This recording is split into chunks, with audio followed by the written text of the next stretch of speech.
uh, going into this at 1,000 miles an hour. Because we've already had a full start here. You haven't seen it because we've edited it out already. But there you go. Angela is coming live from Paddington Station. Is that right? In it's London. St Pancras. St Pancras. Oh, sorry, St Pancras Station in London. I knew I'd get it wrong. I knew P was in there somewhere.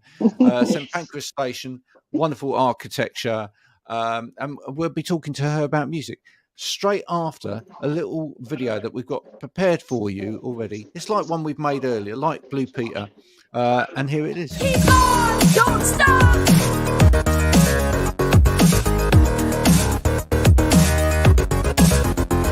Keep on, don't stop.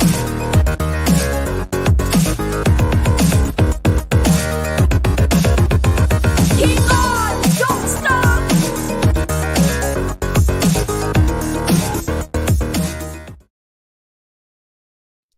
There you go. Angela, thank you so much for joining me. I have the memory of a goldfish, so apologies for not remembering which station it was at.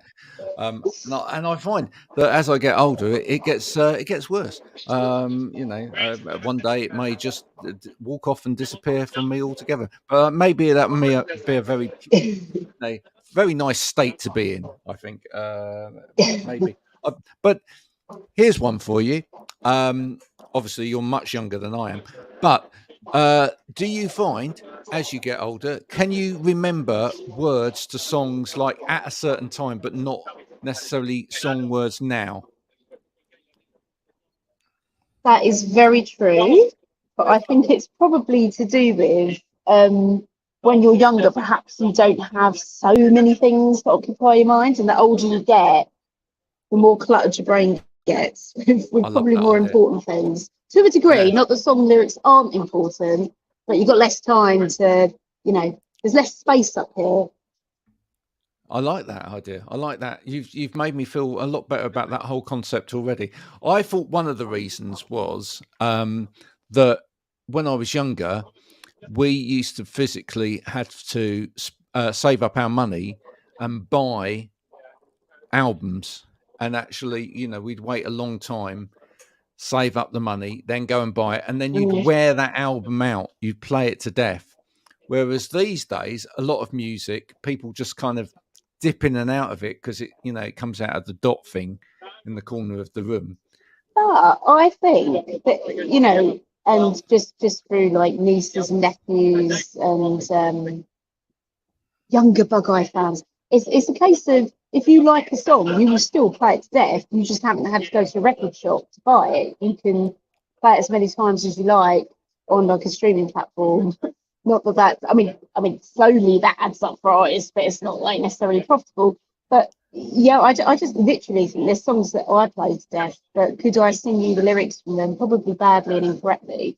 But yeah, that's just the way it goes. I still think young people still overplay albums and stuff. They just haven't had to go and buy them, really. Yeah. And they probably listen to more albums than we would have done, having had to have bought them, because they don't have to do that as much. And I think from a lot of the young people that I know, and I know that there is still issues with this, so I'm not saying that there isn't, but, from a lot of people I know, that if they really like an album, what they tend to do is actually they'll buy vinyl or they'll buy it on records, because they want to support the artist, and we need more of that. But so that was a very rambled answer to your question. Yeah.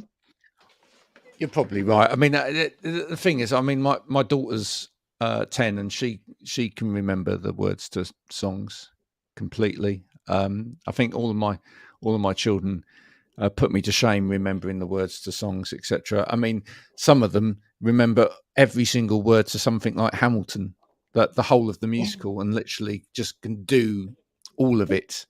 And it's kind of really quite embarrassing because you just kind of go, you end up doing the odd word. And actually, the more I think about it, the more I was always rubbish at remembering words, even the words to my own songs. Have you ever forgotten the words to your own songs? I have, actually. It's only ever happened on a couple of occasions where you just literally have a brain blip where you go, that moment, the first line of that song, and then you just go quietly, and then it kicks in. But Yeah, it's only happened a couple of times. But yeah, I mean, like when you go on tour, it's just like this stuff is like on autopilot. So, Yeah. but yeah, I mean, we work with I just blame myself. I just blame myself back in the day for writing songs with the most obscure, stupid, long-winded lyrics, you know, out, which meant that they were quite difficult to remember in the first place. And then, you know, it became almost impossible to remember them. Maybe if I'd just gone for very simple, sort of straightforward lyrics, it might have been a lot easier. What's the most obscure thing you've written about? most obscure thing. I suppose a subject writing about it in an obscure way was 1950s. What was it? 1950s, like consumerism, where it really kicked off, where like plastic was becoming a thing, and that's the song that's on our debut album, Ready Steady Bang, which is called Shake and Bake. So to Love. do with, you know, I mean, it's quite awful, isn't it? That climate change, shake, earthquakes, and bake, we're all gonna like cry. But yeah, but the way it was written about is, and the music in there, it's like quite tongue in cheek about the kind of, you know, the climb and build of consumerism over the years, and how we all think that we're doing something about it by commenting on social media and liking them. Oh, isn't that terrible? And talking amongst ourselves. But really, we're not impacting change by doing that. We have to change our own behaviour, but quite often we reward ourselves with things that actually impact the planet, like holidays, flights. And I'm not saying you shouldn't do those things, you're all guilty of doing it, but it is just that kind of blasé naivety kind of take on things, but done in a kind of weird shake and bake way. Yeah.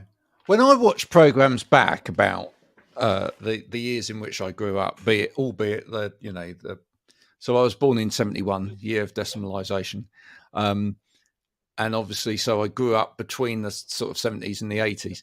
And when I watched back any of those programs, like you know, what shops were like in the 1970s, or you know, what supermarkets were like in the 80s, and then, you know, what we went through in terms of food and whatever, I feel quite ashamed of ourselves, really. I mean, I just feel like we we kind of devolved very quickly through that period. I mean, you know, we got so excited about things like soda streams and microwaves and eating microwave dinners and you know, even Smash, you know, other packet dried potato product was available. But you know, it just, quite frankly, it was quite a devolution, wasn't it? It was quite awful. You know, I mean, I think we're getting back towards a period now where we've realised just how far in the wrong direction we went, and you know, people are sort of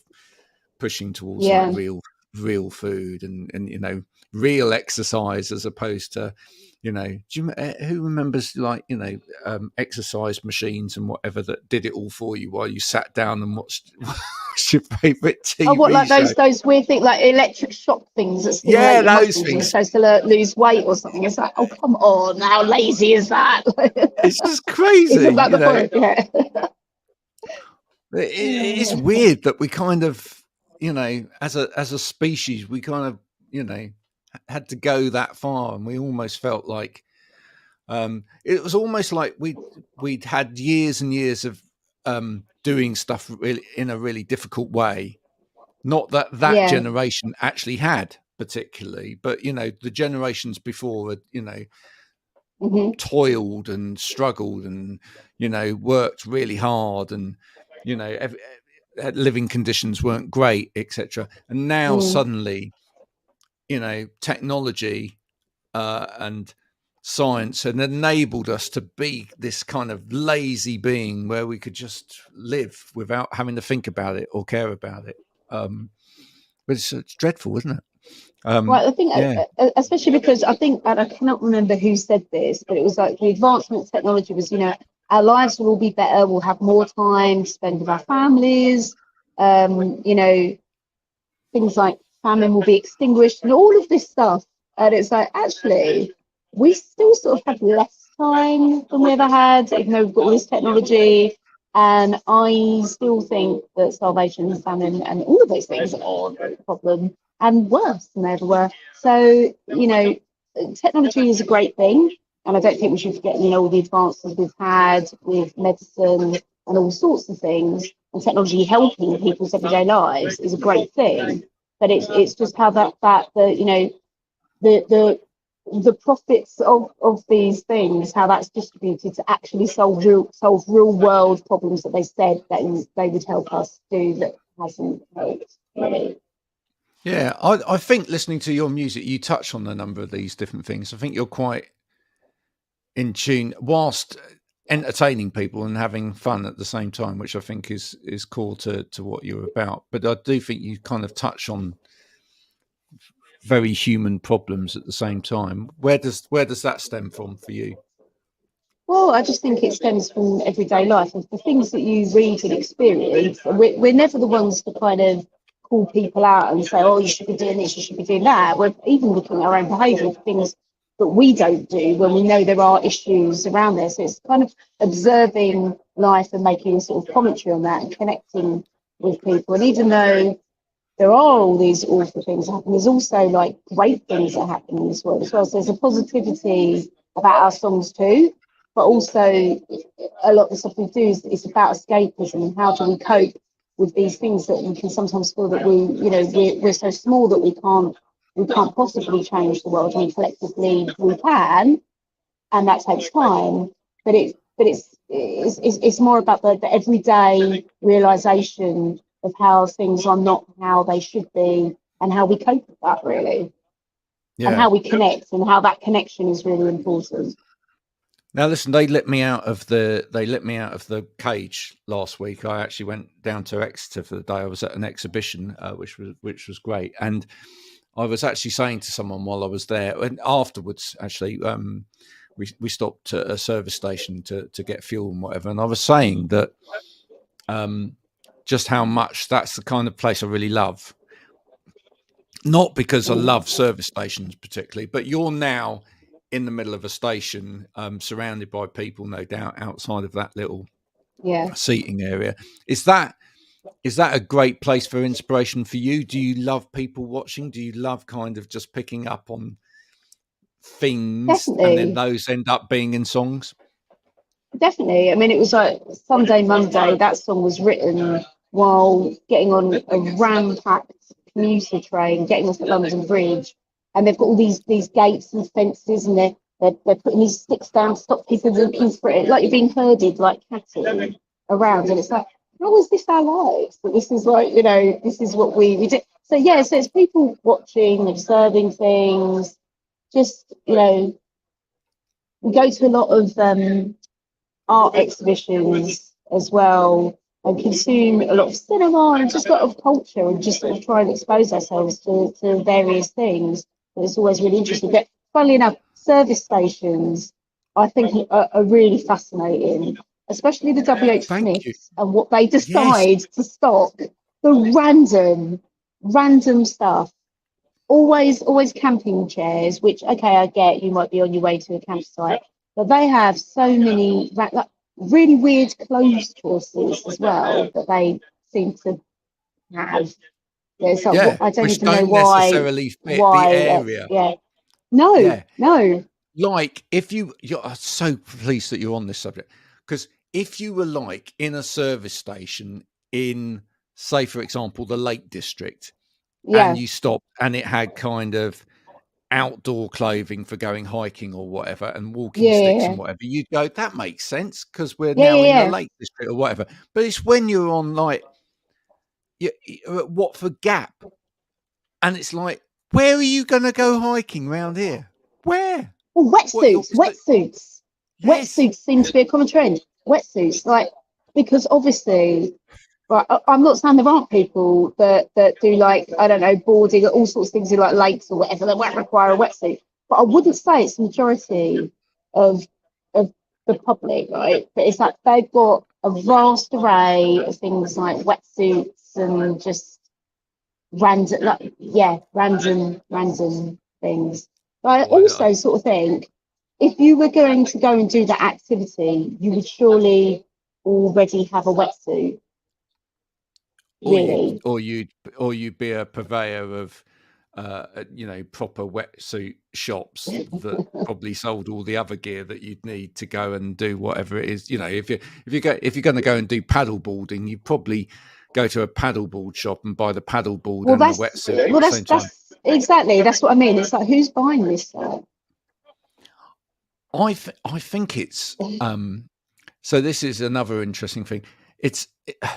Have we developed a culture of people just buying stuff for the sake of buying stuff? And I think so. and then turning up at home and going, look what I've bought, which it kind of reminds me of the I don't know whether you remember an old comedy duo called Absolutely. It was a Scottish duo.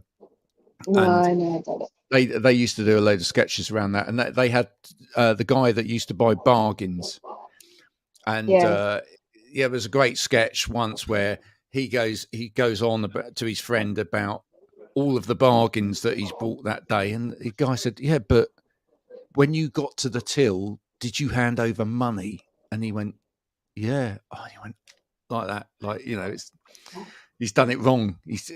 He's forgotten that he spent money on it. He goes, "It's all right, I'll solve it all for you." And then he phones this person up and he books, or he asks for the most expensive cruise possible with all of the extras and whatever. And just before he goes to pay and order it, he goes and puts the phone down. He goes, "Sorted." Yeah, and it's kind of random and obscure, but I quite like the idea that it's about the process in your head. Why are you doing this process? Why are you seeing all of these things as bargains? If you don't need them, they're not bargains. They're a waste of money. It's absolutely true. It's like when you go to the till and you're going to buy one thing and they go, "Oh yeah, but you could buy 3 of those." It's like, "Yeah, but I don't need 3 of those." "Yeah, but you get 1 free." It's like, well, yeah, but I don't. Do you find as a band, here's an interesting one, then, do you find as a band that you have to play to kind of gamified culture, if you like, a little bit in order to, Not really, and maybe that's something we should do. Like, I'm sure if someone was to give us real business advice on how to monetize your audience, they would probably tell us that we need to do a lot more of that. But we've just found that, I don't know, we've got a real community of fans and people that support us. So if we create new merchandise and we put it out, I don't feel like we ever really need to go hard sell on anyone. And we never do this whole thing of this Friday only, we're giving you buy one, get one free. We've never really needed to do anything like that. But yeah, I'm sure that, as businesses go, it should be doing bargain bundles. That's probably bargain bundles. Well, there seems to be the order of the day, doesn't it? I mean, whenever you see any of the major artists do an album launch these days or whatever, it's like, there's the album. You can get the album on one format, or then they want you to buy the CD, the tape, the vinyl, the T-shirt. You can get the ultimate bundle where you get the socks and a signed VIP card and whatever, and it just goes up and up and up, and it's like eventually it's like 150 quid, and you've bought everything on the table all at once, and you think, who's buying this stuff? Who is absolutely? There are some people though that we've got some fans who've literally bought our stuff on every format, and I suppose it's a case, if you think about that, if there is a demand for it, then, if they're going to spend that amount of money, we could probably do something kind and offer them a discount on it. So that is something for us to think about. But we've never sort of thought to do that as a means to, how much money can we make from people? But I suppose it's a case of, if you do know people that are going to do that, it's giving them. Do you know what, Angela? I think, and I could be wrong here, but I think what they probably prefer rather than a discount, because they were happy to spend that money, right? Is possibly if you found out what their birthday was or something, and you sang them a little song on their birthday. Just saying. I think something like that probably go a million miles more. You'd have to remember a lot of people's birthdays, but I was about to say, I think it depends on how many people's birthdays we're talking about here, because that could then become a full-time job in itself. So we're not a band anymore. We just sing birthday songs. People. Oh, you could be like Our next album is our favourite birthday songs that we've sung to people. Yes, yeah. Actually, I saw just this week someone who actually I am a patron supporter of them, and they're wanting to release their new album on a triple vinyl, which is obviously quite expensive. Polly Pulsimer, who's been on the show before. Now, she is doing for the Kickstarter for that album. You can have your name on the album, and you can choose what size font you have. I like that idea. I thought that was a very good idea. So, depending on the amount of money, you get a different size font.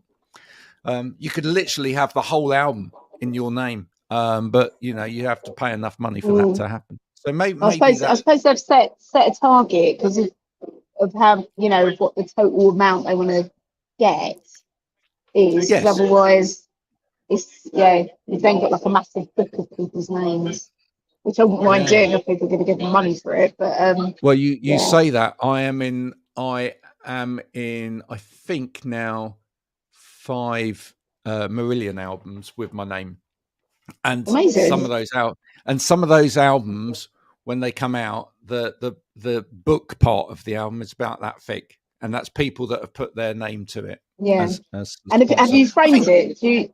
What do you do? Like, is it just sat in your they're just they're on the shelf as pulled out for when I go and listen to it. Of course, it is even nicer when excuse me. It is even nicer when your name's in the album cover because someone's put you there as a thanks, which I've had a few times, which is really very nice. But I don't mind being a fan and paying for things. I think people want to be part of the journey with people, don't you? I think they do as well, and I think doing things like that, where it's a case of for the bands that had, like, say for example, you were saying like the booklet and it was really thick. That's going to cost the band money to do that, so they can't. That's going to impact them financially. So people like donating, have their name in there. I think that's quite a nice thing to do. Then you, as you say, it is that you're part of the experience. So some things we will probably start doing as well is more sort of personalised, bespoke merchandise for people, which we've worked out a way to do cost effectively. It's slightly more expensive, but if that's what people want, then why not give that to them rather than just being like it's the summer sale of Bugeye. Yeah. Now look, I hope this is the case, and I'm sure this is the case with your music, which I love, and is it's quite varied in terms of the output as well. But I do think there's a risk for some commercial, very commercial artists that they do all of that stuff as well, but they are also kind of tied to feedback in terms of not just the record company, but also in terms of the fans as well. Like the fans will actually go, well, we don't want you to sound like this, and then they end up writing in a particular way. Do you find that your fans are very good in that they just go, we just want you to produce whatever you want to produce? At the moment, yeah, I think wait till they hear the next album, I might hate it. But I don't think they were. No, I feel like we've kind of kept people, or we try to keep people on the journey as we go along, and certainly for people that are the kind of more dedicated fans, we do things. So we'll have like a listening circle that we'll have some early demos, and we'll just share that as to what we're working on, and we'll get some feedback from them. It doesn't mean that, like, if they go, oh, we hate that song, that we're going to suddenly just say, oh, well, that's going in the bin because Joe Bloggs didn't like it. But they are our fans, and as much as we're writing for ourselves, because it is a very personal journey, it's very time consuming, It costs a lot of money to be in a band these days, and a lot of effort. It's not always fun to be in a band. So we have to No. love what we're doing. But But equally, do we're not those just come doing on? it to keep it in a closet. We're doing it for people to enjoy too. So we have to Yeah. like take their Do those feedback fans to a actually ever degree. say that though? Have you ever had fans actually say, "Well, we don't actually like that," or is it more constructive than that? I'm sure it is. No, it's more constructive. But you know, some people, a lot of people just go, "Oh, I just love it," right? But other people are Yeah. just like, you know, "Oh, more bass," and sometimes actually more often than not, it's a case of that is totally what we've been thinking too. Like this mix is totally not there, It's a bit and the flat, fact or is, you know, yeah, exactly. Or what we'll do is we'll say, you know, we've selected 5 tracks.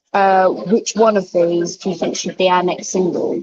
And we'll do like a little vote, but it won't just be fans. That we'll pick people from the industry that we trust and respect, and they get kudos for you know being involved in that selection process. So yeah, it's a mixture of our decision, but also from fans and the people in the industry that we kind of respect. You know, not just our label sense, although they do have a decision in that as well. But yeah, it's nice. I mean, there is one of those things that you can't always just like have a whole group decide everything. But it's nice to have people feel involved and to know that their feedback is important to us. And not all of the time, but you know, there's a large part of it where they can influence, you know, what the next single is, where we're going to tour, t-shirt designs, all sorts of things, because ultimately they're the people that, you know, we want people to buy our records, we want people to like what we do. If we're just going to ignore what people say, then you know that's a little egotistical, I think. yeah. Do you not find that there's a lot of people, especially now that the internet's opened up? I mean, I'm doing this with you now. I mean, Yeah. years ago, I would not have been able to do this. You know, I would have been sat there going, I'm not on a radio station. I don't work for a TV network. What vehicle have I possibly got for interviewing bands? Funny enough, back in the day, I did actually work for a radio station. So therefore I did have a vehicle for doing it. But, you know, there are people like me that have been able to get out there and actually do what they want to do. And if they have a love of music, get involved. And in a way, do you think that's a really positive thing? Because I mean, Yeah. I find, and I'll be honest with you now, I find that sometimes if I get sent through stuff from PR companies and whatever, I'm naming no names, but there are people involved in the industry that have never listened to anything, right? And actually, if you ask them what it's like or whatever, the samples attached. Yeah, but what's it like? They don't know. They haven't a clue. They've never even listened to the artist that they're pushing or whatever. That's so bad. But it's not unusual. It's not unusual at all for that to happen. And you know, whereas I think that there are a lot of genuine music fans or even musicians. I mean, I used to be in the band. There's a picture up there. You know, I think there's a lot of people that have come out of the music industry or been involved in music all their lives who are now getting involved at a level where they can be involved. And they bring forward quite a lot of experience in terms of music and an ear, and they've listened to a lot of music, and they've even, I mean, I was band manager for a number of years as well. So I think that's quite useful, is it not? For artists? 100%. Right. So, I mean, we're in an industry that is changing, and there's a real problem with grassroots music venues closures. And we will talk about it. And the Music Venue Trust is doing fantastic jobs. There's loads of petitions out there to save venue, like, you know, everyone's getting behind it. The reality is at the moment that, you know, people don't go to as many shows as they used to. The cost for going to shows has increased. It's not just the cost, it's the transport to get there. It's once you're there, the price of drinks. It's actually quite expensive to go to a show. So I think what people are doing are being a lot more selective as to what they go to. It's not that they don't want to go to more shows, it is very difficult to do so. And then there's rising rents for venues. The list goes on. And so I'm not saying that live music is not important, because it absolutely is, and we tour, and it's incredibly important. We probably make more money from merchandise sales than we do from the things we get at shows. But getting those shows is more and more difficult for new artists, because promoters need to book certain level of bands to be able to make some money, blah, blah, blah. So the world of online becomes more and more important, and the exposure that you can get becomes more and more important. The likes of Enemy are not covering new artists in the way that they used to. They are held to advertising fees and driving big page view impressions. So they've got to have those big artists, blah, blah, blah. It's the economics of it. So where are the opportunities for bands? Well, it's these growing shows, it's these growing platforms like yours that are there, that's producing quality work that the bands will share, their fans will listen to, because they still want to listen and hear this stuff. And then people who follow your show that's not heard of Bugeye will listen to us, and maybe they'll like us, and blah, blah, blah.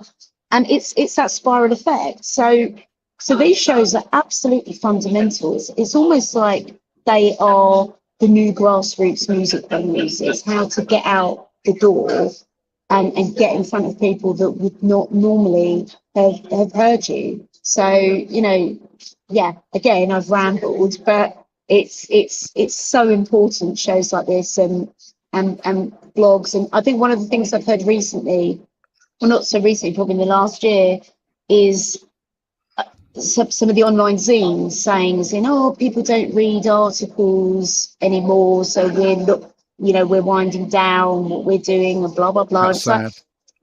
It's sad, but, you know, from talking to someone, it's a case of, I don't think it's a case of that you need to stop doing articles, but perhaps it's a case of where you post those articles. Like, people want more snackable content. Maybe it's focused more on like your Instagram posts around that, or short form video content. It's getting in front of people in you know, let's stop thinking everything needs to be done in the traditional way. There are so many things we can try to get out there and be in front of people.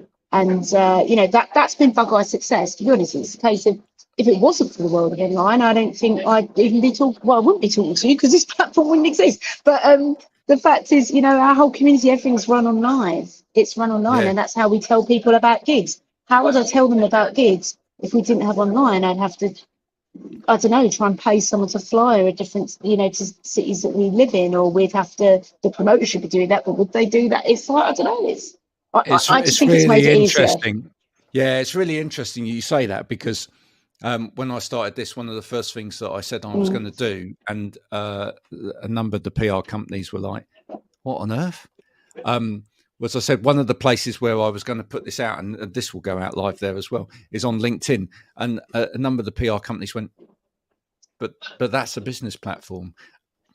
And I said, yeah, it's a business platform, but it's a business platform that's inhabited by people. And a number of those people like music. Not only that, and this is advice to any of you out there. Please do go forth and take all of this. But not only that, but they are people of an age and with money that actually spend money on music and gigs. You know, it's kind of actually an ideal platform. And what I've found is I've had a lot of success on LinkedIn from people discovering new bands and then following them on Instagram, or following them on, you know, other platforms, and then buying their music and whatever. And some of the PR companies have been like, wow, yeah, that worked, you know. But it's not rocket science, actually. People are people at the end of the day. Yeah. And I think we're seeing a gradual kind of shift as people realise that actually we can, on a business platform, we can talk about real life. On this platform there, we can actually talk about business. We can, you know, things are merging a lot more. It's not as, you know, over here and over there anymore. Yeah. You know, and that, and also I've had like a lot of artists who have come on this show, for example, and then I've had them talk about other areas of work and other things that they do on other podcasts that that I manage as well, and that's Yeah. interesting as well. I'm seeing a lot more how artists are perhaps talking about other aspects of their lives on other platforms, about other things, but it brings people back to the music because it comes out in the end. Oh, and also I'm in this band, and people go, well, I'm interested in this person now, so I want to go and find out about that as well. You know, Yeah. I think that's useful. I think it's a great way forward. There you go. Yeah, no, it definitely is, and also it's like a no-brainer in the sense of I think everyone's chasing like this youth audience when, as you said, like the reality, the people that have the money to go to gigs and that are actually predominantly buying, like especially behind the vinyl market, is an older demographic, and so it's like where do they decide? What are they doing? Are they on Snapchat? Probably not, right? You know, so it's yeah. So LinkedIn definitely makes sense, and people on They might LinkedIn be aren't on. one-dimensional, that they just like working like in banking or work at Uber Eats or whatever, and they're like an exec there or whatever. It's like they listen to music as well, they do things, they don't just have a day job.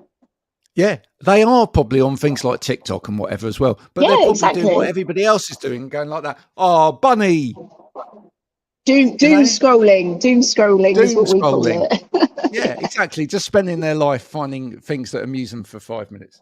Listen, it's been an absolute pleasure talking to you today. Folks, if you haven't checked out Bugeye's music, please do go and do that. Where do you like people to connect with you? Where's the best place for you? I think Instagram actually, it's visual, it's pretty. So It's yeah, lovely, come isn't it? and check us out. It's Bugeye Yeah. _music if you want to come and hang out with us. They I'm sure people would do, and join the community. Don't just go and listen to a song and then go add it to a playlist, although do that because that's great, especially if you do the add it to a Do all the playlist type thing. things. Do all of those things, but stop by and say hello at the same time, because people are people at the end of the day, and Yeah, and exactly. they really do like you to stop by and say hello, and I have to say, over the nearly 4 years that I've been doing this now, there's some fairly famous musicians who actually I've had conversations with, who and actually have then appeared on the show as well, who it just started by saying, I really like that track. Yeah. So some people will have it like, I'm not responding to you and whatever. Other people want to talk because they want to know that you exist. They want to know that you like their music. So there you go. Have a fantastic rest of the day. Thank you so much for joining me. This will be going out shortly. If you're watching this, folks, you already know that it's out. It's there. You've now enjoyed 38 minutes or so of us talking. If you haven't enjoyed this, I'm sorry for wasting your day as usual. Angela, do remember to send me your address so that I can send you one of these, because a bit like I decided fairly recently, a bit like Blue Peter, that people that have appeared on the show should have a My Music badge. There you are. Oh, I will wear it with pride. So it's the most I can do, really. But at least it's even shows have to have merch, don't they? Even shows have to have merch. Exactly. Folks, this has been the wonderful Angela from Bugeye. Please do go and support their music. And if you've enjoyed this, go and share it with your friends. Okay, that's a really lovely thing you can do. Until next time.